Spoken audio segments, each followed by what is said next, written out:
Welcome to the Morningstar Podcast, a space for real conversations and shared experiences. Together, we'll explore the ideas and stories that inspire, guide, and connect us all. Let's get started. The Morningstar Podcast discusses topics related to recovery, addiction, and mental health, which may be sensitive for some listeners. We are not medical professionals, and this podcast is not a substitute for professional advice or treatment. Listener discretion is advised.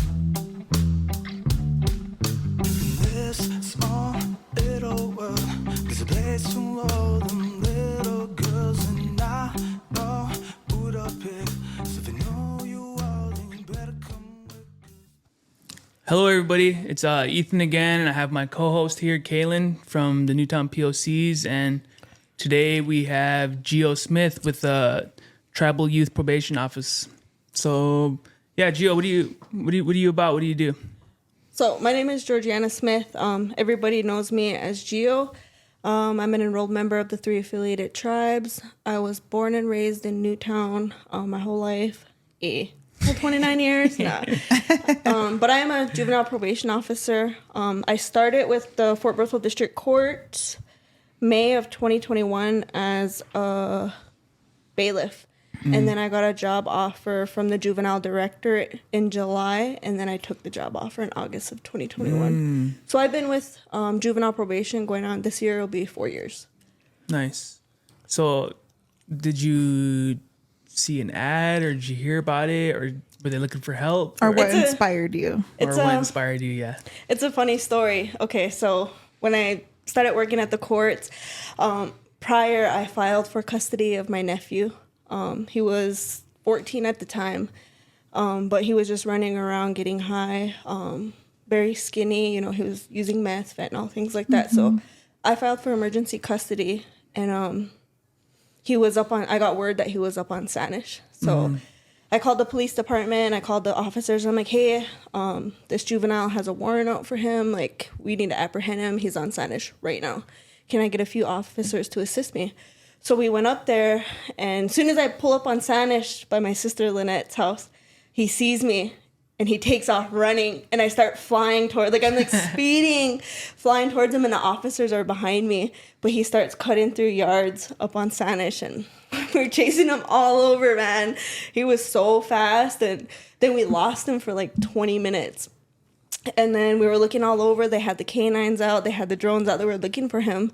And we thought he ran down by the bridge, but he was hiding in an abandoned house. Here they ended up finding him, and then we ended up apprehending him, took him to jail, all that stuff. And then I went and talked to the juvenile director. I'm like, hey, can we get my nephew help? He's an IV drug user. He's using meth and fentanyl. So then we had that conversation, then we got done. And then I was sitting up in the front where the bailiffs sit, and he was like, hey, can I talk to you for a second? And I thought it was regarding him. And he was like, I see what you do for your nephew. He was like, I have an open position for a juvenile probation officer. Would you want to take it? And I was just first, I was just scared. I got scared. I was like, I don't know. I was like, can I think about it? And he just started explaining to me what's the requirements, what's expected of me. And then I was just like, can I think about it and I'll get back to you? He's like, yeah, no rush. Just let me know. So I went home and I prayed about it and I thought about it, and then I let him know. After a while, I was just like, yeah, I'll do it. And they were like, we seen how you were running. You were pretty damn quick. We got an open spot for you. Yeah, you're hired. Yeah. We seen the way you hip tossed your nephew. But I guess they were trying to catch him for a while, and then I apprehended him that day. First try. But it was just crazy though, how everything worked though. Yeah. That's cool, how God works in mysterious ways, And, yeah. And here you are, 4 years later? 4 years later, yeah. And I was just working, before that I was working at United Quality when I first came home from treatment. United Quality in the deli. I would work from 4 a.m. to 2 p.m. And I was getting kind of getting tired of that job. I wanted to do something more, something that had more of a purpose. So then that's when I applied at the courts, and I was at work one day, and then they called me and were like, hey, can you come in for an interview this day? And I'm like, yeah, I'll be there. So then it was on my break time. So I took off from United Quality, ran home, changed my clothes, changed my shirt, and I went in for the interview. And I did it with Elizabeth Yellowbird and Cody Chavez. And we did my interview, and then I rushed back to work, changed back into my United Quality outfit, and I went back to work. And here I got a call 2 days later, and I got hired for the bailiff position. That was May of 2021. Started immediately? I started immediately. And it was like a higher pay increase too, you know? Yeah. And it was just like something like where I felt like I could do more in my life, you know what I mean? Like, I never imagined myself working at the courts. I used to be one of their clients. I used to be at the jail, you know what I mean? Like, I never, ever imagined I would get the opportunity to work in a courthouse. It's just crazy. You say you're when you got home from treatment, you're in recovery too? Yeah. This year, September 11th, I'll have 5 years clean. Awesome. Drugs Congrats. and alcohol. Congrats. Yeah. So I know your work days can probably look different from last week to this week. Maybe like some office work to being out in the field. What does a regular day look like for you? Yeah, so a typical day just depends on, you know, who come. Anybody can come through the Justice Center at any point in time, you know. So it just kind of really depends. But as a probation officer, you know, I do daily check-ins with my kids. I go to the schools. I do random UAs and I pull grades, check their attendance, make sure they're going to class. Sometimes when I get in there, the offices will like tell me like, hey, that she's been like missing a lot of class, or she's coming in late a lot, or, you know, just things that they notice. So it's very good to like build relationships with staff at schools too. It's very important too. And, you know, just sit down like how we're talking like this. I have one-on-one with my clients also. Like, how's it going, you know, at school? How's it going at home? Are you struggling with anything? Is there anything you want me to help you with? You know, just see what their needs are and let them know like your voice matters, your opinion matters in your life, you know? Right. Yeah, but Tuesdays and Wednesdays are our court days. So Tuesdays we hold formal hearings, formal petition hearings. So those basically go in front of like a judge, usually repeat offenders. And then our informal hearings are like the kids who it's their first time getting in trouble. So it's kind of like early intervention. And usually that charge doesn't go on their record as long as they stay out of trouble too. Right. So yeah, it just really depends. So how was it first starting? You know, how was it like when you first got your first caseload, or however you guys, you know, look at that? How was that experience? Like when I first started in probation? Yeah, when you first got your first kid, or... It was nerve-wracking. Like, I'm pretty sure they could tell I was nervous. Like, I was so nervous. Like, just like having a one-on-one with them too. Like, I didn't know how to approach kids back then. You know, the old me was just like, you got to do this and do it this way, you know, like the way I was raised, you know what I mean? Yeah. And it was very humbling experience, you know. I really didn't know what I was getting myself into jumping into probation. But, you know, it's a very, you have to be committed, basically. You have to give the kids your all. But I know, like, when I first started, I was just like, all right, pee in this cup. Then they'll pee in the cup. I'm like, all right, here's your results. And I would send them on their way. Yeah. You know what I mean? Like, I didn't ask them, you know, like, how their day was, or, like, you know, just like a typical, like, probation officer, you know. But, like, as time grew, though, like, I've learned to build relationships with my clients one-on-one, figure out what their needs are, you know, and just get to know their story, what they've been through, you know. Do you have substance use problems? Do you have mental health problems? And I think what helps the most, too, is sharing my story with them.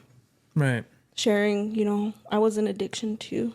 I used to sit in that chair that you were sitting at one time, you know. And it helps a lot, I think.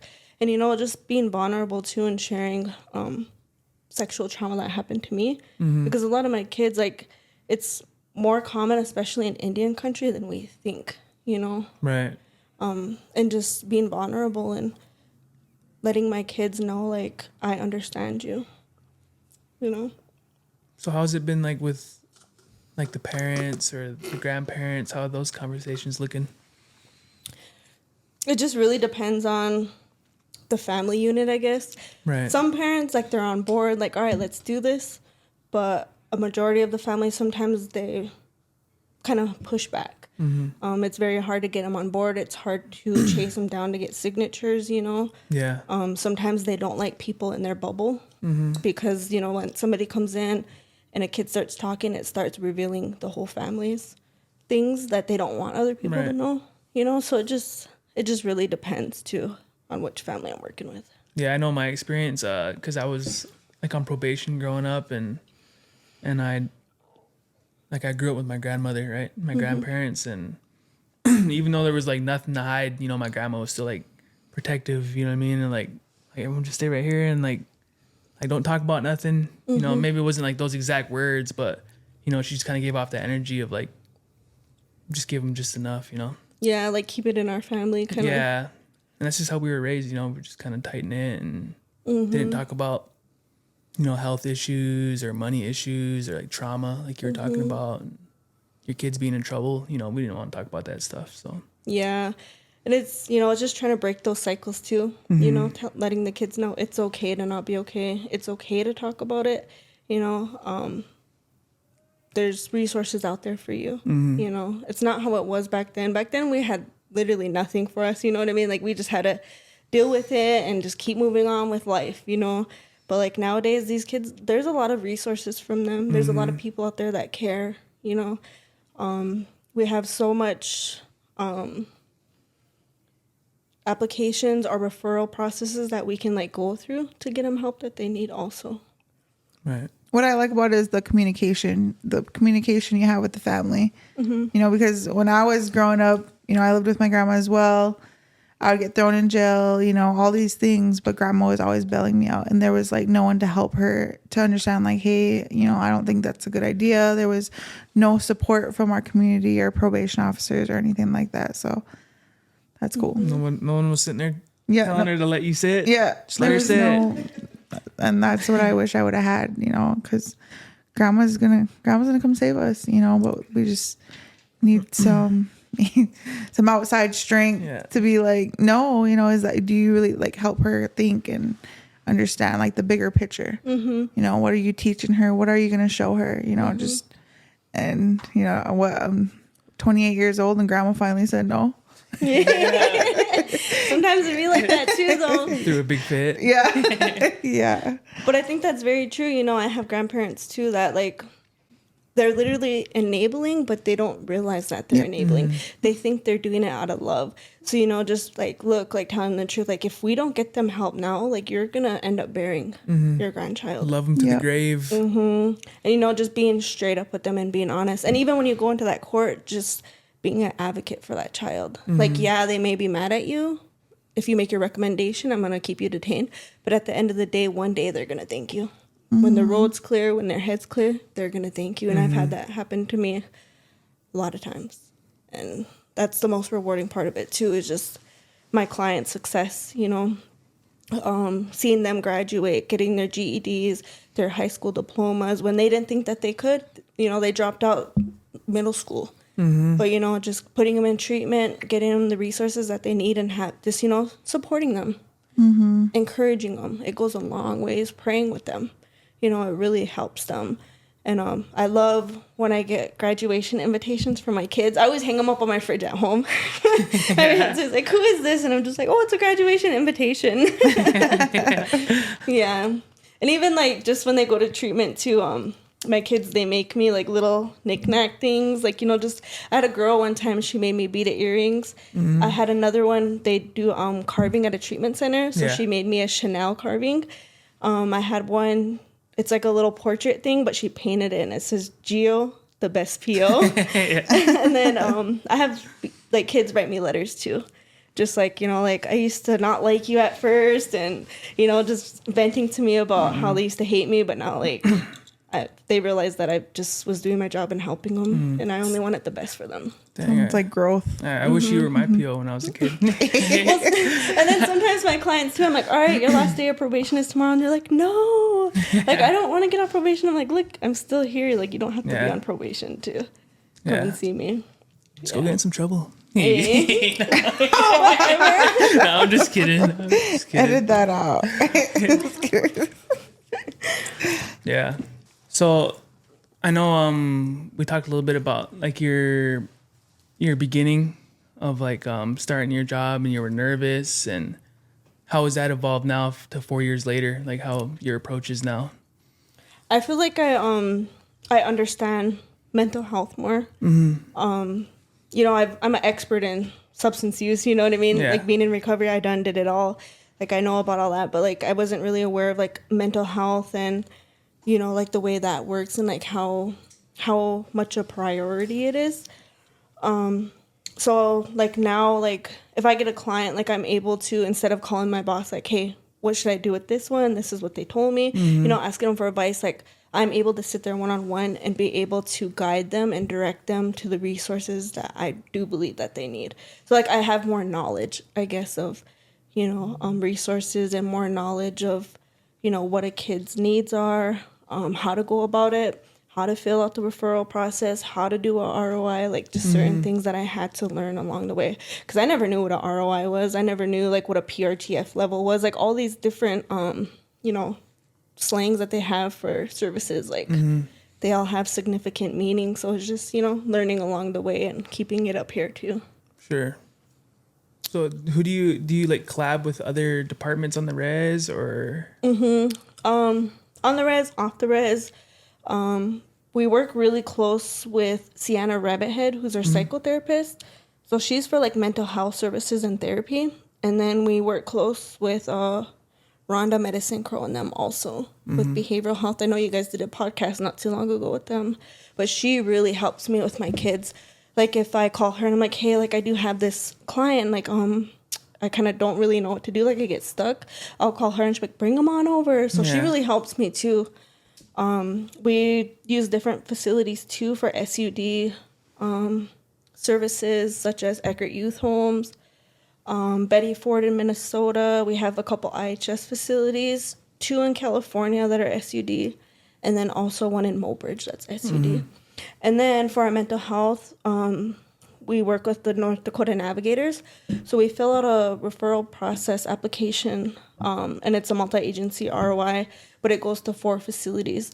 So there's 2 DBGRs, Dakota Boys and Girls Ranches, and then Luther Hall in Fargo and Ruth Myers. So we submit it to all of them, and then they call us for like collateral information. Sure. And then they set up the interview, and then they'll see if they like have the high level of care. And then so whichever one bed they have available right away, we'll send them. And they're usually like, it's nothing short term either. I've had a girl sit over there for like 7 months too before.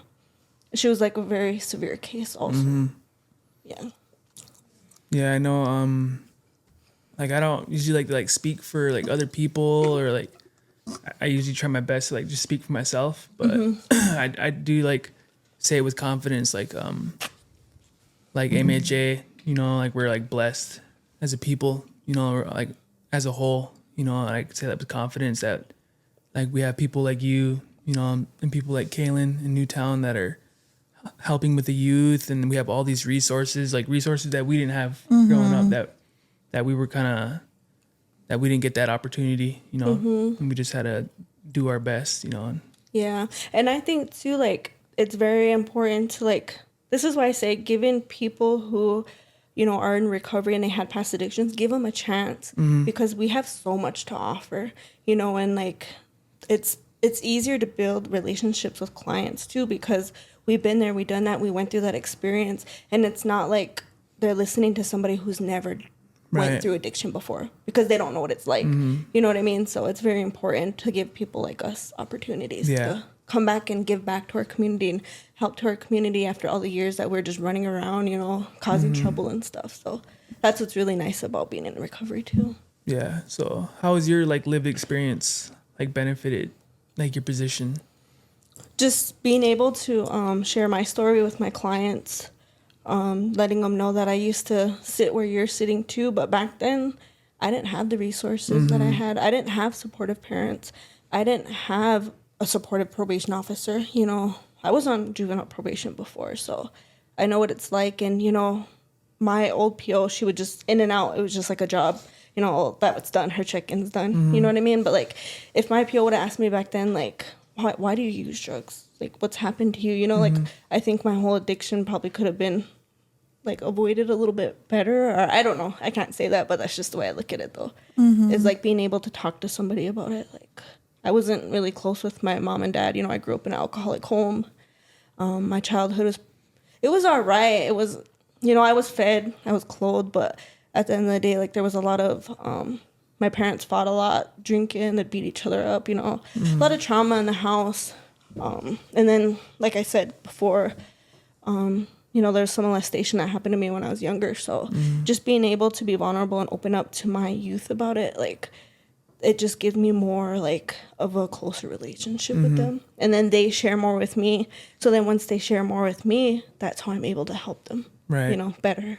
Yeah, I think that's important, like, leveling with them and letting them know I'm just like you, and then, like, in their head, like all right, this person gets me, this person understands me. Like, I know there was a time in just my experience, like, going to treatment when I was younger, and like probation officers or whatever it was, and it was a person that never picked up drugs in their life, trying to like give you advice, give me advice, or trying to help like understand myself to them. And then but I knew it was like different when like someone was kind of sharing their experience and putting it into words, when I couldn't do it for myself when I was a kid. Yeah, because, like, when they explain it, like, how they felt, you're like, that's how I felt. Yeah. Like, that's what I went through. That's what I was thinking, at that time. And you just feel more comfortable and, like, more heard. Yeah. I should say. And the wall slowly starts going down and going down. Yeah. That's why I say it's like peeling back layers, like an onion. Yeah. Especially with my youth, it takes time. You have to build that relationship with them. They have to be able to trust you in order to open up to you. But once they open up, man, it's a lot. It is a lot because they've never had nobody be able to talk to them like that. I've had kids tell me stuff, like a 17-year-old tell me stuff that happened to her when she was, like, very young, like 6 years old. And she's never told one person until I came into her life. And I was able to hook her up with a therapist, and she's thriving now. She's over 18 now, but she has a little baby of her own, and, she's a good mom, and, it's just very powerful knowing that I can change somebody's life. Like, they've been suffering for years, and probation, you can look at it as a bad thing or you can look at it as a good thing, right. Good things can come out of probation. I want to break that stigma of, like, probation's bad, or, right. like, you know what I mean? Like, not all probation officers are bad. Like, some of us do care. We do want to help. Or even, like, jail. Yeah. You know what I mean? Like, to me, like, now I look at it as jail can be a safe place. It legit is a safe place now. Yeah, once we wake up and take our goggles off, and high and drunk goggles, like, we realize that these people are only trying to help us. Yep.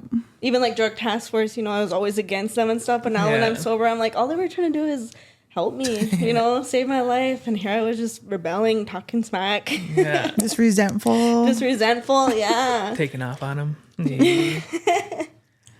Yeah, so I know, like, this job can be, like, stressful, and it could be, like, break your heart at times, like, how is have you, like, set, like, a boundaries or anything, like your home life and work life? Like, how does that look? Yeah, so it's a learning process, but, just trying to be able to balance my work life and my home life. Even though 4:30 hits, I still have my probation officer hat on because I take calls at nighttime. I take calls after hours, when my kids need me. They all have my number. Sometimes they'll text me. Sometimes they'll call me. One time I stayed on the phone with one of my clients. It was like 11 at night, but she was just going through it with her dad, having a hard time, just didn't know what to do, didn't know who to go to. So I stayed on the phone with her, and, I just let her cry, let her vent. And then at the end of the call, I ended up praying with her. And by the time we got off the phone, she was feeling better, But just being able to not carry work life into home life also. Like, sometimes my job can be so stressful that when I go home, little things will just irritate me or get me mad, you know what I mean? Because I had a hard day. But at the end of the day, like, my fiance and my kids don't deserve that. They don't need to put up with that. So just being able to go home, once I get off the clock and going home, I have to sit in my car and pray. God, take this from me. Give me strength, give me patience. Don't let me be short with my kids or my fiance. You know, because I've had Sid correct me sometimes when I come home, like, hey, leave that stuff at work. Don't be coming home, you know, like, and I'm just like, I didn't realize that I was doing it, you know, and I guess I was doing it for a while, but he finally said it. Hey. Yeah. Hey. Knock that off. One little click. Yeah. So what do you do for yourself, like self-help or self-care? Ooh, I love the gym. Yeah. I love to go to the gym. That's my therapy. To be honest, man. If I have a bad day, I'll just go lift heavy. And at the end of the day, I'm just grateful that I'm still sober. Grateful that I'm still alive. You know, the gym is where I lay out all the BS that I go through. I leave it all there. And it's really helped me too. And also I go to church too. I'm part of a church board. I'm the treasurer for New Horizon Ministries. Nice. Yeah, so if anyone back home wants to check out a church, we have our services 6 p.m. every Sunday at the Johnny Bird. And then we're a non-denominational church too. Sure. We have a lot of people in recovery too that attend there. So The sober houses. Like yeah, our pastor Kevin Finley is actually in recovery too. Okay. So we're a non-denominational church, and in Forebears, is that Bakersfield or like in the Forebears Village? the village at the Johnny Bird. Oh, it's at the Johnny Bird. Oh, okay. Yeah, right now we're just we're a nonprofit, so we're just raising money to build our own church one day. Yeah, it's it's crazy that, like, growing up, you know, we always hear like our parents or grandparents like telling us how important like prayer is, you know, and we're like, yeah, you know, we're kind of like maybe into it a little bit, you know, and try our best to pray when we're growing up. But, you know, like you said earlier, that you sit in your car and you have to like say a little quick prayer, and it's crazy, like, now that we're adults now and really realizing how much we lean on God, you know, and how much it helps and how important it is to us. Yeah, an everyday basis, you know. As soon as I wake up, I just say, God, what's your will? You know, because if I try to do it my way, I end up getting frustrated. I end up getting short, you know, things like that. So prayer is just very important too. Sure. So, let's say someone's like listening to your story right now, listening to your experience, and they're looking to be, or they're inspired by you to be a youth probation officer. You know, do you have any advice for those ones? Yeah, I would just say anybody that's looking to work with kids, just do it if you're like, you have to be willing, I guess I should say. I'm trying to put it into words, but do it wholeheartedly. Kids, they know if you're, you know, genuine or not. They can read you like a book as soon as they walk up to you. Like, kids are very smart. So I would just say, you know, if you're going to work with youth, do it all the way. Don't be halfway in and halfway out. Give it your all. You know, be honest with them, you know, things like that.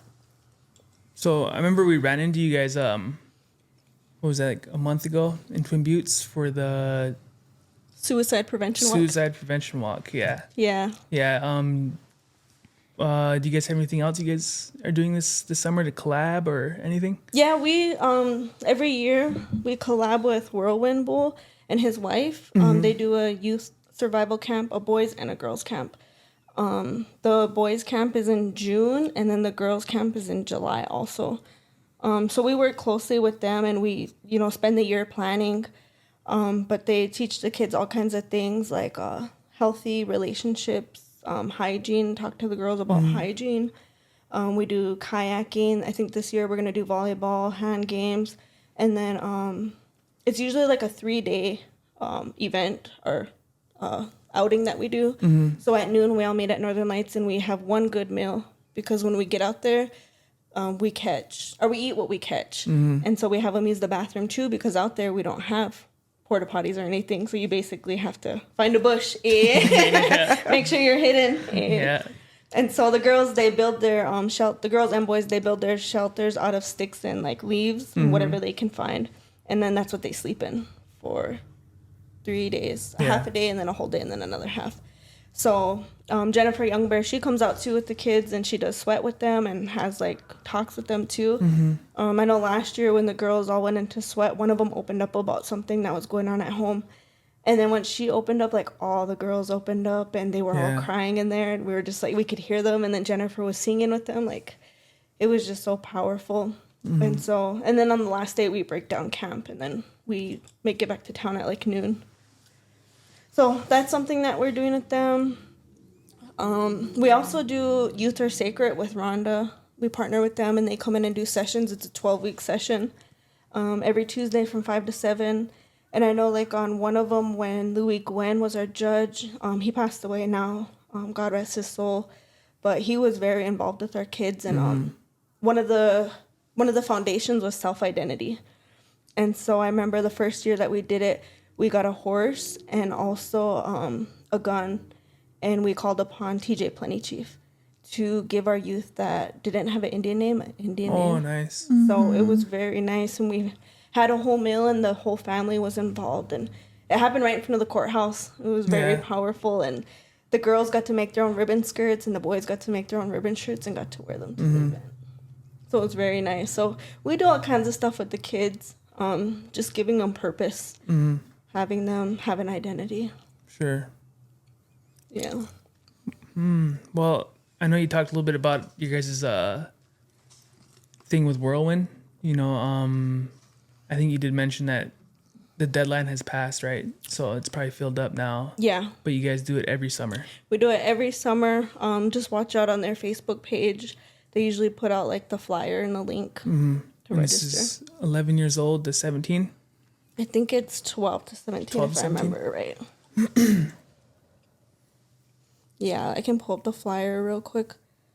Yeah, so if you guys are interested in doing something like that, you know, just keep an eye on it for next summer. You know, they're closed up now, but, you know, try to get in there early next time. Yeah, ages 11 to 17 for both boys and girls. And that's in Shell Creek? Shell Creek. Shell Creek? Yep. Out in the boonies? Out in the boonies, way out there. Sand Rocks. By the old party spot. By Sand Rocks. Yeah. Kaylin's old stomping ground. Yeah, I think she lost her phone out there one time. I think I did. Never been found either. Yeah, so if you guys can swing over there and see if you can find her When you're down there. yeah, her razor phone. Oh, it is. My chocolate. It was a chocolate phone. Yeah, do you guys like just bring fishing poles? Yeah, Poles we with bring you? fishing You guys poles. provide everything? Yeah, I think this year we're partnering with Hank, and he's been a really good, huge supporter. So he's getting like all the kids' sleeping bags, fishing poles, canopies, all kinds of stuff. And then, and then this year too, the diabetes is doing a cooking session with the kids too, like healthy cooking.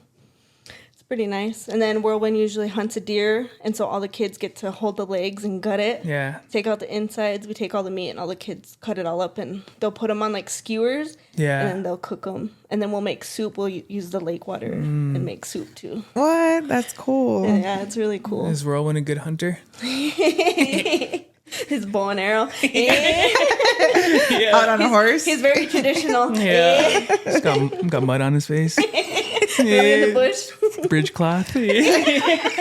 I'll be back. Really carrying the deer. Yeah, just carrying a deer. Big old deer in one arm. Yeah, it's a really good program though. Yeah, it sounds like fun. The kids are always excited every year. When is it going on? Is it going on? You know, so he's always had a boys camp, but this will be the third year for the girls camp. Nice. So Sienna Rabbit Head, myself, and Rhonda, we all volunteer and do it every year. That's awesome. So they can grow old with that, you know, and talk about it and tell their children and their grandchildren. That's cool. Yeah. I know. I think I forgot that one camp I used to go to. I forgot. It was, yeah, was it? It was out by Mandarin, I think. Yeah, what it was is some teepees. Yeah. Oh, I forget what it's called. Culture camp, isn't it? I think it's just culture camp. I think it was culture camp. Was that before it was at the Earth Lodges? Was it somewhere else? I forget. I went to a lot of camps growing up, but yeah. So, you know, like maybe there's some kids out there listening, you know, and maybe there's some grandparents that hopefully, or parents that you can show your kids this to give them kind of shed light on what you do. Give them a little bit better understanding. Yeah, youth probation, you know, what it's all about, you know, and that you're not out there to get them, you know, and let them know that you're here to help, you know. So if you have any like message to those parents or even to those kids, you know. Yeah, so to the youth, you know, like if you're struggling mentally or with substance use, like reach out to me. You know, I'm here. I work at the courthouse. My number is 701-421-3282. My phone's always on. And also the parents too, like if you're struggling with your kid, it doesn't have to reach the point of courts. Sure. It doesn't have to reach that point. There's early prevention that we can do. Mm-hmm. So if you're struggling, reach out to me. I'm full of resources. I'm here for the families that need it. Mm-hmm. You know, they don't have to be on probation or they don't have to be in the court system in order to get help. Yeah, like they don't have to be on probation to go to Whirlwinds camp, you know. Or go to treatment. Or go to treatment, yeah. Mm-hmm. Or even... Or get therapy. Therapy, right. We can have early prevention and prevent it so it doesn't reach that point. Mm-hmm. Yeah. Yeah, and we have an event coming up also on the 26th. You know, hopefully this podcast gets out before then. But it has to do with the youth. Yeah, we have a summer bash at the Point in Newtown. Oh yeah, I'm volunteering to help. Oh, with nice. that. Yeah, so if you guys aren't doing anything, come check it out. Bring your kids. There'll be games, fishing, cornhole, basketball. Yeah, we've been working very close with Tony Johnson and nice. Amy Kemet. We just got an outpatient youth going at Circle of Life for our kids. So I think I have about 11 girls that are in outpatient right now. Some of them go Tuesdays, some of them go Thursdays. It just depends on their evaluation recommendations. But they're going to take all my girls out there too. So I'll be out there with them. Nice. Well, I know we all kind of like grew up in the same area, you know, and we probably seen each other at our worst, you know, and it's really, really good. I think we all used together at one point. For real. Yeah. Yeah, we did. Yeah. A This lot. guy burned me. Shit. Got my wallet. Hold on. Let's make amends right here. Yeah. But yeah, it's nice that we're kind of change our lives around and we're just trying to do our best. Just trying to do our best to give back, you know, and find our purpose and, you know, just be better people than we were yesterday, you know? Yeah, it's a really good feeling being able to give back to your community after you just run amok and, I know. you know, like you get known, Yeah. you know, you get labeled as that bad kid or that bad girl or, you know what I mean? And people talk, you know, we live in a small town, so everyone knows everybody, everyone hears, people gossip. So it's just nice to be able to change people's perspectives and give back to your community. And, you know, I was that person once, but now I'm not. This is who I am today. Yeah. You know?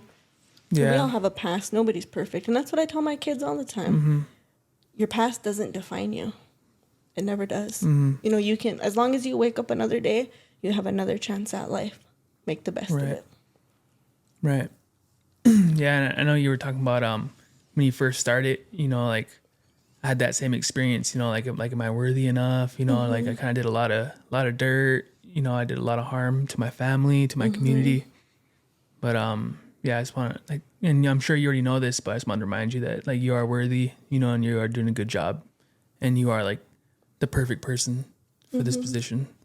Yeah, and I love my job too. You know, sometimes it does get very hard. Sometimes, but at the end of the day, like if I was ever to leave my job, like I don't feel like anybody would do it wholeheartedly. The next person that came in, like how I do it, because I've lived that life. I went through that trauma. I've been through that experience, you know, so that's why I do my job wholeheartedly. And, you know, sometimes when days get hard and like, sometimes I get that thought, like, I don't know, maybe this job is just too much, you know? Yeah. But then when I sit back and I think about it, I'm like, but who's going to take care of my kids? Who's going to do the things that I do for them? I don't think anybody will, you know? Right. Yeah, so it's very rewarding, my job, seeing my kids succeed and just seeing the whole family change too. You know, it starts with the youth, but then also being there for the parents too. Yeah. Yes, I appreciate you very much because I had that experience in my family. You know, I was able to reach out to you and, you know, I was the one that was, you know, trying to be there for my sister and do it all. And, you know, I could only do so much, you know, and that's where I was able to create a boundary and for me and my family, for me and my kids, you know, and I was able to reach out and Pass just the baton. Yeah, like help me, you know, because I get tired of, you know, being the bad guy. You know, like I could easily self-talk and, you know, like, man, am I even doing this right? You know, am I being too hard? You know, but that's where we're able to I'm able to reach for help. And like you said, it's okay, you know, and tell myself like, we're not perfect, you know, I'll reach out for help, call Geo, she's there, you know, and like you said, we grew up with each other. We used with each other and everything. And that's what I like about our generation is that we been through struggles and overcame them, and now we're able to like work together. You know, our tribe feels like one. I feel like we're one, like all our departments and everything. So yes, thank you. We're all related, you know, and just being resilient and, you know, being able to give back to our communities together. Like, yes. I would have never thought of us through doing a podcast talking about this stuff. 4 years ago, I mean? like like God is good, and I give all praise and glory to Him, because it's not me, it's not what I'm doing. This is God working through me. Yep. True. And I can't take any, you know, of the credit. credit. we just got to keep showing up. Yeah. Yeah, and Just like keep showing up. yeah, and like you guys were saying, you know, like we didn't make it this far like on our own. You know, we needed to reach out. We needed to have our brothers and sisters next to us, and you know, walk shoulder to shoulder on this path. And I feel like I don't think I would have made it this far without, you know, my brothers and sisters in recovery. Yeah, sometimes we have to hit our rock bottom, you know. Took me overdosing 3 times, going to the hospital with sepsis, almost dying, you know. And I remember just crying out to God too, like, please God, like, I swear this time, because there was a lot of times I cried out to God, and it was always to get out of trouble, you know. Save me this time, I promise I won't do it again, and I'm doing it again. Yeah.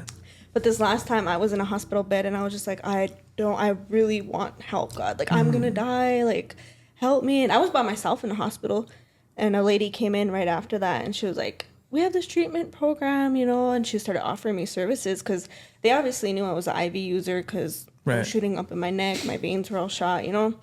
And so I went straight from the hospital down to St. Joseph's. They literally took me in the ambulance and put me over there, and I've been sober ever since then. Nice.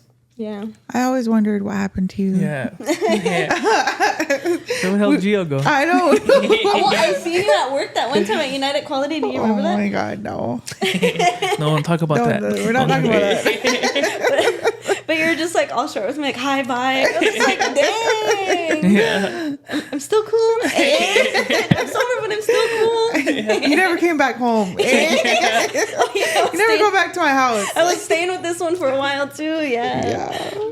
That's funny. But we all good now. Yeah. I love it. And I'm so proud of you guys too, you know, like just everything that you guys are doing too, you know, taking the time out of your day to invite me on the podcast too, Des. You know, I appreciate you guys, and just being able to use me to like help people that are out there too in our community are listening to this podcast, you know. I appreciate you guys doing all your hard work, and it doesn't go unseen also. And I love you guys. We love you too. Love you too, Geo. Yeah. And thank you for coming on and sharing your experience and shedding light. But good. You gonna say something? Nope. All right. Well, if you guys didn't already, you know, I want you guys to like and subscribe. I know we're on Spotify, we're on YouTube. You know, you can find us on those platforms. The Morningstar Podcast. Thank you guys. With me, 'cause in this life we live free, yeah. 'Cause in this life we live free.